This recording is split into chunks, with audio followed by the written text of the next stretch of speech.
Okay, so the last set you just showed me was Legends. Go check it out on his channel if you want to see that. You're showing me the spookiest set at the time for Magic called The Dark. Yeah, Yes. I'm showing you cards from The Dark, which is a really cool old set based in a world where the Antiquities War, if you remember our Antiquities review, that happened. The brothers clashed and it ended in such a devastating kind of considered nuclear fallout situation that the ash has blotted out the sun, making everything the dark. Are the cards also very dark? You tell me. Let's kick it off with a good one. Season of the Witch. Okay, so this is the theme we're going for. This is, I mean, look, if you look at that art, that's a pretty spooky art. You can see like the shadow of like the eyes in the background and the clouds. Like, are you serious, bro? I'm kind of shaking just looking at it.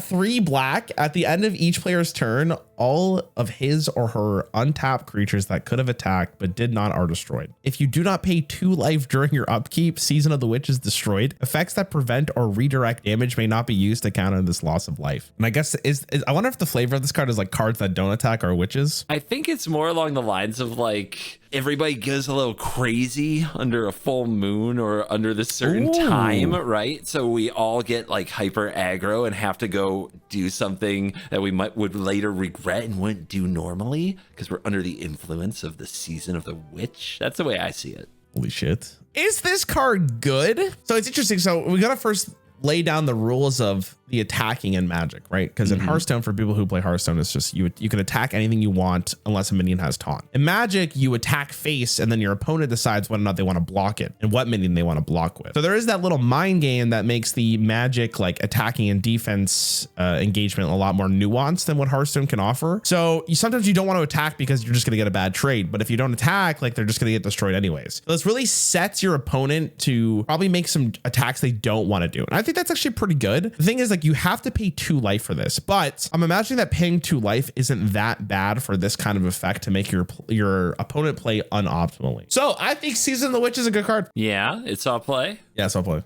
Don't say it like that. I hate to say it like that. It's a very cool card, but no, it really didn't. It didn't see any play? No, so your analysis isn't wrong. Like, it is very advantage to the person blocking, like when they get to block. Like blockers have an advantage because you get to decide what blocks what, which is very different from Hearthstone. The problem is it's not really worth a card or creating a like spending 3 mana on a card or paying 2 life on your upkeep to get that advantage. You'd be better off just playing a bigger creature and trying to control the board with size, right? So it's a cool card, and I thought it was an excellent vibe check. It's just maybe if it were 1 mana, you know, and you could just like slam it on turn 1 and then play larger creatures and feel like you controlled tempo that way. Yeah, fair enough. I guess it is kind of slow in hindsight. So how much does somebody pay for such an item? Let me set the scene of the Dark a little bit. This was one of the first sets that got a good, not huge, but a good size print run. Okay. It's a small set, so it's only got 122 cards, but it was sold in 8 card boosters. Arabian Nights is the other set that was sold in like 8 card boosters. Antiquities might have been 2 now that I think about it, but it had a much larger print run than both of those. And this card is a part of the reserve list, meaning it was never reprinted. Ooh, wait, this is a part of the reserve list? It is. It's a rare from the set. Oh, I thought they only put like really disgusting broken cards on the reserve list. It's tough because it's not good, but it's like on the, let's go 500. Let's go 500. I think the reserve cards are always worth quite a bit. I love these early ones because I know you're shooting in the dark. This one's $27. Ew. Wait, you would think though, with like the fact that it's on the reserve list, it'll never be reprinted, that it'd be worth more money. What the hell? What the hell? Preacher. 1 neutral, 2 white. The art always throws me off in these older Magic cards because they look so strange. Summon Preacher. Is that the type? What is that? I believe it's been changed for sure. It is now a human cleric, but back in the day, there were a lot of summons that were just like summon this thing. We'll see some more. Okay, so if you tap this, you gain control of one of your opponent's creatures. Opponent chooses which creature you control. Opponent chooses which target creature you control. If creature becomes untapped, you lose control of this creature. You may choose not to untap creature as normal during your untap phase. You also lose control of the creature if creature leaves player at the end of the game. At the end of the game, okay, of course, yeah. We've talked about antes on your video. We're not playing for ante with this one, thank God. Yeah. Man, I mean, okay, Hearthstone has a card called Mind Control. Actually, even future released is a card called, I forget what it's, something with hijacks or something, but it's a priest card that says Battlecry, take control of one of your opponent's cards, and when this dies, return it. That card was good. That card was played. This is a cheaper effect than that card, and you could do this multiple times with different minions. So, I mean, listen, I may have got the first one wrong, but this has to be good. Preacher is a pretty good card. It's okay. It's a reliably cool card and a neat effect. There is kind of a like religious zealot, like it's dark, right? And they need the sun to come back. So like in white in the dark, the religions are kind of gaining cult status and power and influence. So the preacher is basically given a power sermon, and you know somebody from the other side is coming over. You know, they're joining the cause. Oh, I like the story there. Yeah, okay, yeah, I got it. It's got but flavor. It's broken.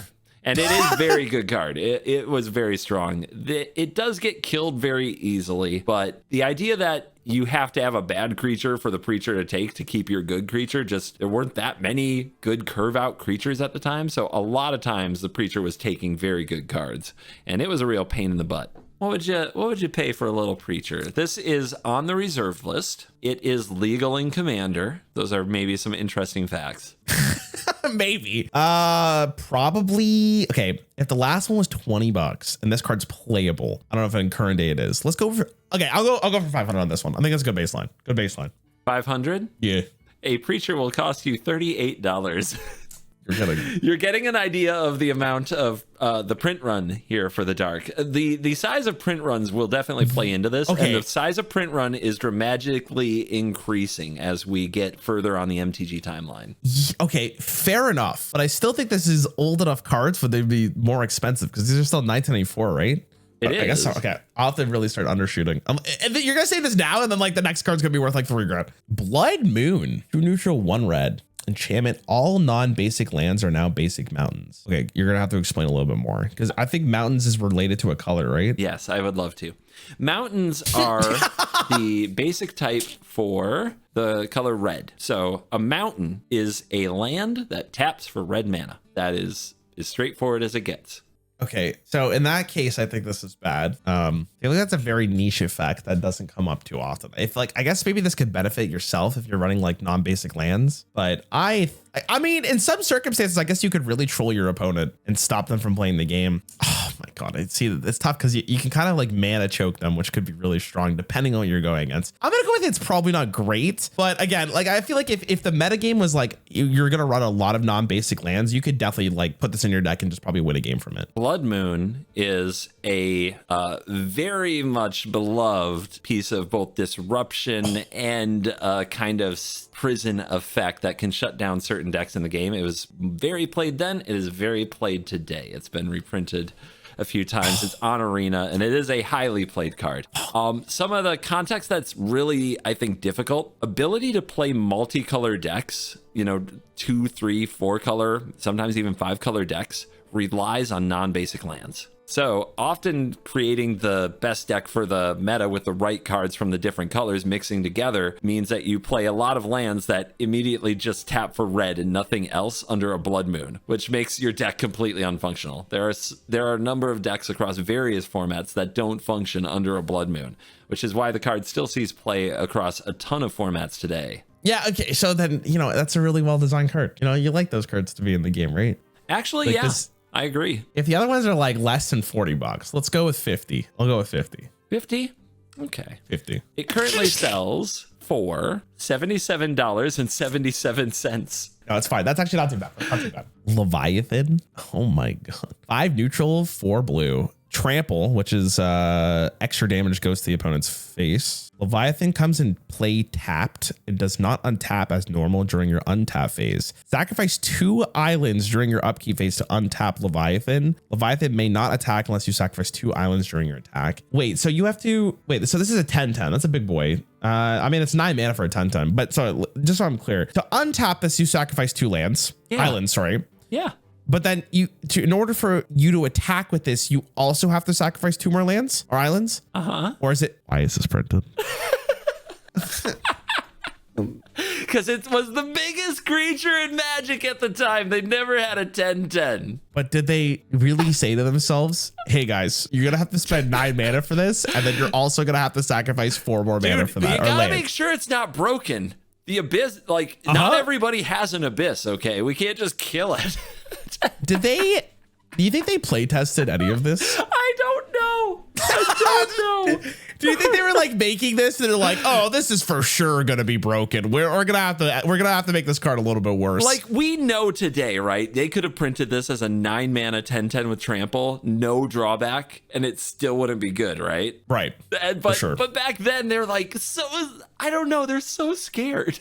Listen, I don't. We talked about this in your video. Like, I don't blame them because like this was the first card game, but God, like I don't know how they looked at this as people are gonna play this. Yeah, well, this was the hard. thing. We did. I'm not saying we played it in tournaments and succeeded. I'm saying everybody who opened a Leviathan tried to build a deck that could use it. That's completely fair. You know what? I don't blame people either, right? Because when you get a big card, you're so excited. You're like, yeah, this card's going to be sick. And then, you actually try to play it and then you realize, well, there's just way better stuff for me to do. But that's beyond the point. You want to play your big Leviathan. I respect it. Here's a creature. Oh, what the hell? Bro, that is the spookiest art I've ever seen in my life. That's like watercolored. I don't know. Looks so, okay. Elves of Deep Shadow, 1 green. Tap, add 1 black to your mana pool, and Elves of Deep Shadow do 1 damage to you. This ability is played as an interrupt, meaning what? It can't be blocked or anything? They can do it anytime. Like, oh, okay. So yeah, once this no longer has summoning sickness, you can do it on your turn, their turn, any phase you need to. 1 damage for 1 mana. I'm playing that. That's basically all I gotta say. That seems pretty good. There's a card in current Magic I remember playing like last year that was like a green card that was basically the same effect. You tap it for 1 green mana, and that card seemed very good. So in 1994, taking 1 damage to get 1 black mana is probably really good. Yep, this card is a very good card. Elves of Deep Shadow, like there are low key some things moving in the right direction for creatures in this set. Maybe not the most insane attack stats, but Elves of the Deep Shadow is a very playable card and a very good reason to get some creatures cooking. Also, the art is, I think, iconic. And yeah, the art is scary, dude. It is really excellent. I have a dark one copy from the dark of this card that I really like to put in my decks. And oftentimes I put it on the battlefield. People are like, I've never seen that before. I have to see. Like, give me a good look at that. Yeah, they have to pick it up and be like, huh? Exactly. What is that? Yeah, exactly. I get you. So what do you think people would pay for an original uncommon copy of Elves of the Deep Shadow? Let's go for like $30. $30? $30. This one is $14. $14. I bet it would have been $30 during the pandemic. I'm going to check price trend. $15. Yeah. Okay. So it just kind of hangs out there at the $15 level. Which interesting. I don't know. It's hard. It's so hard to evaluate these cards because you're always like, oh, it's so iconic. People love it, which makes me think that the price would go up, but then it doesn't. I'm just coping. Maze of the what? What is that? Yeah, what is it? It's like I don't even want to ask. Don't look too close. Is that there's a body in there? What are those intestines? What is that? Okay, this is a land, so you tap it. Target attacking creature becomes untapped. This creature neither deals nor receives damage as a result of combat. Wait, so you go with attacking with a creature, your opponent blocks it, and then you could tap this to protect your creature. That is kind of a use for it. Or you could protect one of your creatures with what they're doing. You want to block it, just block their big boy so like nothing dies. I think that's where you want to use this. I'm trying to think if I want to do this for anything else. I mean, you can use it for yourself to protect your minion, but I actually think like the second case is better, like stopping your opponent's minion from doing something, or like just like you showed me the Leviathan, right? So imagine your opponent playing the Leviathan. Oh god. You have like a 1/1 token. You tap your mace and you're like, oh, that's not doing any damage, but see your lands are gone now. Like you'd be pretty upset. I think that's pretty good. I feel like I would use that quite a bit. I feel like just having like an immune effect seems very, very strong. I think it's good. What if I also told you didn't even have to block it to use it? Oh, I mean, that's pretty good. That's even better than what I thought. And I think it's pretty good. So like, it's insane. Yeah, it's insane. It's a land that just taps and is like, you don't get to do something. That seems, So you can have 9 mana for the 10/10 trample that you have to sacrifice lands to attack with and untap. Or you can just play this land and say it never actually hits anything.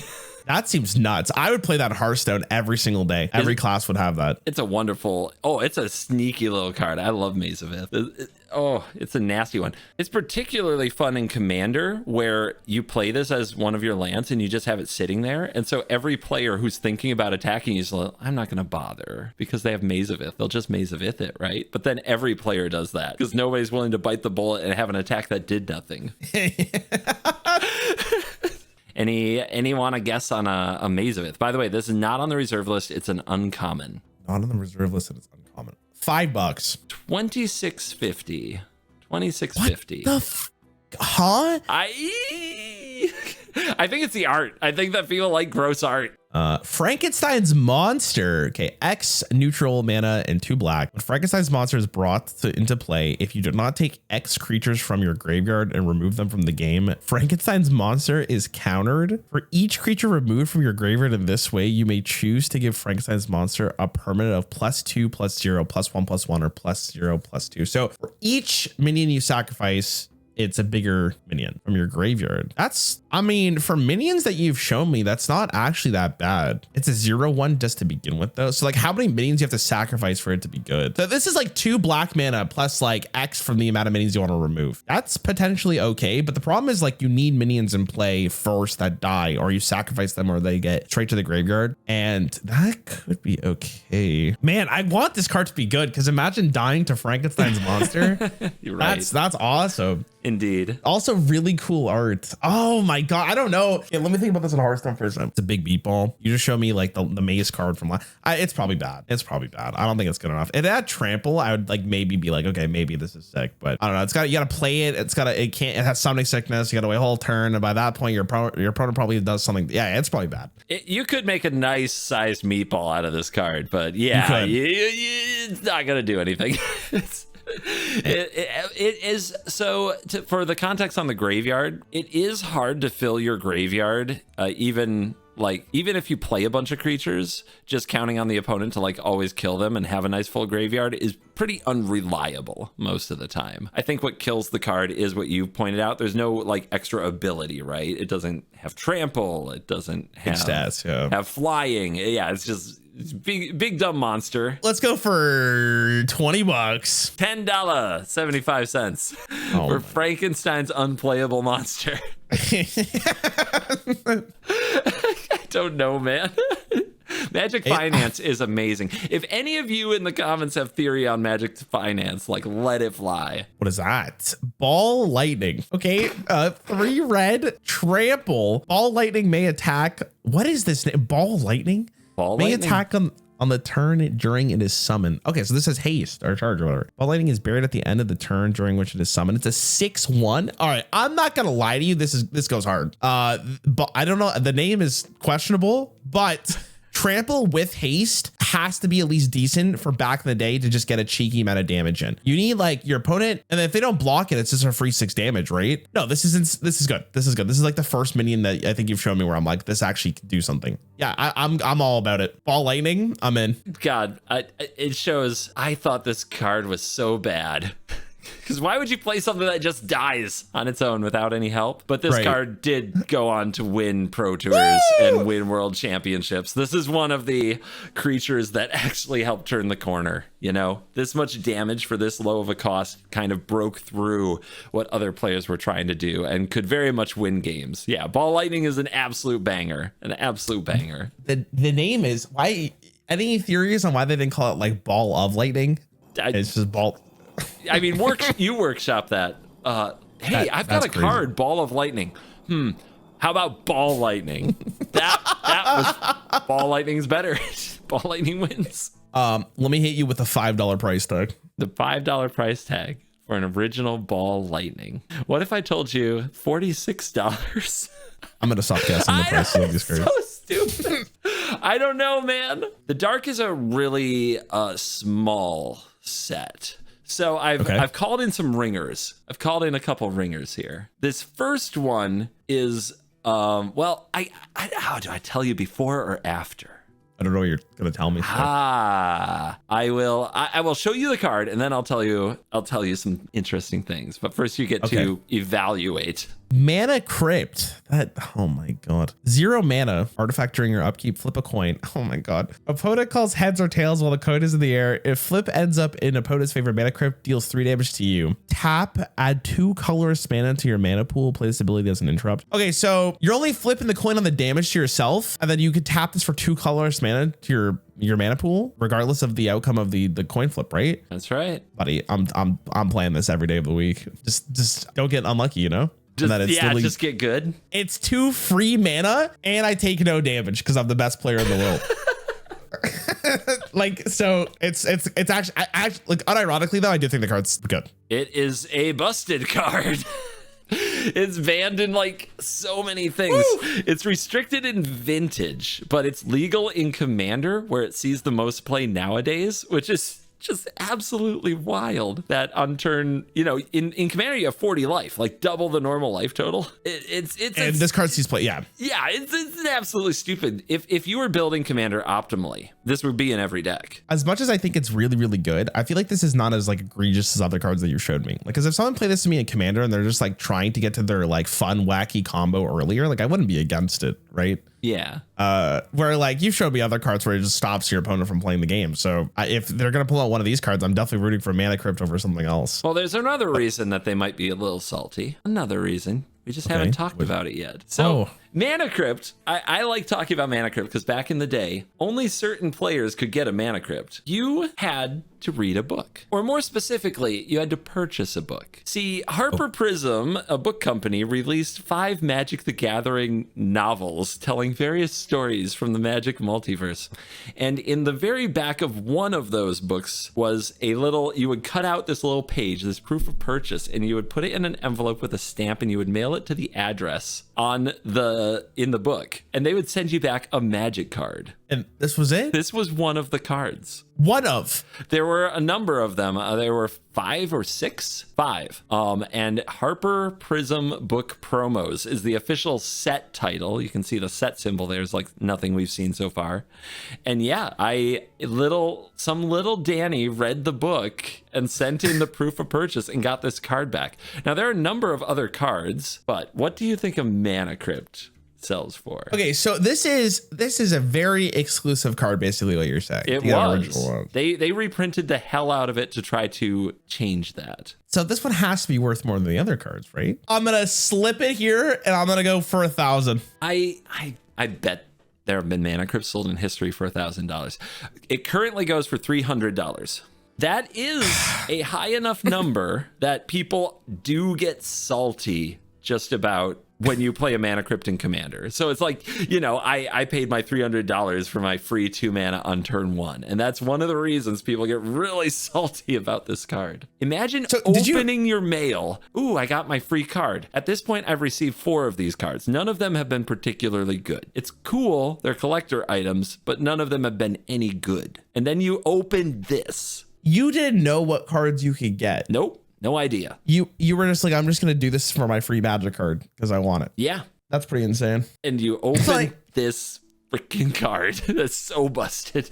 Dark Heart of the Wood. 1 black, 1 green. What is this art? You may sacrifice a forest to gain 3 life. Okay, I'm never doing that. Counts as a black card and a green card. Why would that matter? It's interesting because at this point there have already been multicolor cards. So I don't know why that's printed on the card, to be honest. So you could sacrifice a land or forest, to be more specific, to gain 3 life. And then this card stays on the board and you could do that every single turn after it's been untapped. So you would have to, I guess at some point you wouldn't need the mana and the 3 life could matter. There's definitely like some kind of use case for it, but I feel like that's so bad. Because like in the early game, you wouldn't want to do that. And if you're going against an aggro deck where you need the life, like I don't know how often you would really want to change or sacrifice a mana for 3 life. So I think this is bad. Yeah, this is bad. The weird thing is it saw a good amount of play. I think people liked the idea of turning their extra lands into a resource so much. And I think that the art, I don't know, and the whole vibe like kind of hit people because this got played, at least in every circle I was in, a lot more than I think we'd expect it now. Yeah, I don't think there's ever really a trade-off for mana for 3 life. So there was an interesting combo deck with this card. And I like talking about this one because it was the first combo deck I fell in love with. And it was a deck that used a card called Fast Bond, which is 1 green, and it lets you put a land from your hand onto the battlefield, but you take 1 damage for each land beyond the first land you play each turn. Okay. So it's actually a really messed up card because you can just play like 4 or 5 lands in a turn if you have them. You just have to take 1 damage per extra land. Yeah. That's pretty nuts. So what the deck did is it played those lands with Fast Bond. It's tapped those lands for mana. It sacked them to Dark Heart of the Wood to gain a bunch of life. And then it played, do you remember the card Time Twister from the Power 9? You shuffle your graveyard into your deck, you draw 7 new cards. Oh my God. So the idea was to keep drawing those lands you sacrificed over and over, playing them, making more mana, casting more spells, sacrificing them, shuffle all up, draw 7 cards again. Now, are you really winning the game if you do that? I guess you'd be at like an absurd amount of life total that you could do so much with it. Yep. Right? But and again, the rules were funky. The rules of Magic were funky. We talked about it in the Legends video. You could go to like negative life totals. So like you could use Fast Bond and just go to like big negative life totals, eventually find Dark Heart of the Wood, play it, and eventually gain it all back if you did it all in the same big combo turn, casting dozens and dozens of spells along the way. There's no online client for this, so like you're just watching your opponent do this. Yes. I'm just thinking about how the person's like reacting to this, and I'll be like, what the fuck? Just stop. Like people were doing it outside this tournament, like these two folks, and like there's a crowd gathered around because we all want to know like what's the payoff? How does it end? Fair enough. Where does it end? The anticipation would go insane. Exactly. It was like he's like, okay, I now have negative 42 life. We're all like, what? I play Dark Heart of the Wood. I gain 9. Okay. I shuffle up with Time Twister. I draw 7. I play 3 lands. I gain 3. I gain net 8. Okay. Climbs out of it. And then what? Then eventually like fireball you for $1 million or whatever. All right. I'm going to call in another ringer because I actually had a fan on Twitter, added me on Twitter, CovertGoBlue on everything, and said, can't wait for you to show Rarran this card. So if you guys want like that engagement bait, if you want to at me on Twitter, follow me on Twitter and at me on Twitter and send me cards to show him, it might make it into a future video. How do you feel about that? I'm excited. Actually, I think viewers have like a lot of like good ideas for curated cards, right? This one I was like, oh yeah, we're gonna do this. This looks like it. Like you get to, dude, like looking at this card, it looks like it's from a different game now. Because the art is just like the card looks different. The art looks different. It's so much more like modern. It's crazy. Approach of the Second Sun. Okay, before I even review this card, imagine tomorrow you're looking at the news, like on Twitter or something, wherever you're going to look, and they announce there is actually a second sun coming to our solar system. How do you react to that? Poggies, but I got to do my dailies, so Poggies, it's not that exciting. But it's not doesn't change my life. Let's roll. Fair enough. Okay. Sorry, I just figured I'd ask that question. 6 neutral, 1 white. This is a sorcery. So if Approach of the Second Sun was cast from your hand and you've cast another spell named Approach of the Second Sun this game, you win the game. Otherwise, put Approach of the Second Sun into the owner's library 7th from the top and you gain 7 life. Wait. So if this is the first time you've cast it, you put this card into its owner's library 7th from the top and you gain 7 life. So in 7 draws, you can cast this again and win it, theoretically. That's kind of the story of the card. I actually think this card would be playable in Hearthstone for 7 mana. I mean, it's really slow, but if you can pull it off, not die immediately, you can also mana cheat this for sure. Like there's ways to interact with this. Well, it's interesting on the mana cheating. You have to watch for like the cast it from your hand. There are a lot of ways to like copy a spell and things like that. You can cheat on mana though. There are ways to do that. I'm going to be honest. I feel like this is good. I feel like this is a pretty like white, as far as I'm concerned, is okay at like stopping the board from doing stuff, right? It's not as good as blue because like blue you can bounce stuff back, right? But white definitely has ways to just stopping your opponent from like using creatures, which means like I think this might actually be a decent win condition. So I'm gonna say it's good. I'm gonna tell you, we are making a huge jump in eras with showing this card. This is an Amonkhet.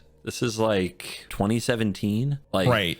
Like so it might be slow. The game has The game has progressed a lot. Creatures aren't just pure trash and fodder anymore. Okay, so you're saying that this might be too slow at this point. I want to at least give you the chance to consider that the era is different. No. See, I've been here before. I don't know about you, but I've run these shows before, dude. You're trying to metagame me to think that this card's bad when you know it's good. I've been there before. This card's insane. Insane? Did it win a Pro Tour? I could see it. I'm not sure, though. I'm not going to make that claim. This card, when it was revealed, a lot of people thought it was true joke meme tier. It did, however, come out the gate swinging, and there were some very successful decks that used just this as a win con. Blue-white control. Blue-white control, shut everything down, play Approach of the Second Sun, cast it 7 turns later. Just exactly as the card is like meant to be. So the card did see play. You can't say it didn't see competitive play, and it was a played archetype at the Pro Tour. The history, and looking at the win rates and just kind of the history of the card would suggest wasn't the best thing to be doing, though. It was very punishable. Lots of players cast Approach to the Second Sun and then proceeded to lose the game for that tempo. If the opponent's deck wasn't perfectly efficient and you got to resolve this and you weren't punished, yeah, it was a win the game, an awesome win con. Okay, but I'm still gonna take that as a W. I think it's a good W. I think that Approach to the Second Sun is also just a really sweet kind of win con card, and it's still really popular in Commander. If you can picture in Commander trying to win the game with something like this, it still gets a lot of play today. Okay, but in Command, sorry for interrupting, but in Commander, just so I understand, you're going against 4 players. So if you play this for the second time, like you win the game against all of them? Yeah. Is that what? Oh, okay. Oh, that's pretty cool. Yeah, ways to not have to kill 3 other players. Apparently, I didn't understand what that meant. I was like, you win the game. Like, interesting. Done with all y'all. It could be a 50-player game. I don't know how that logistics would happen, but you're all done. Goodbye. I'm going home. I cast the second Approach of the Second Sun. That's pretty sick. Oh man, that's good to know for the future if I ever play Commander.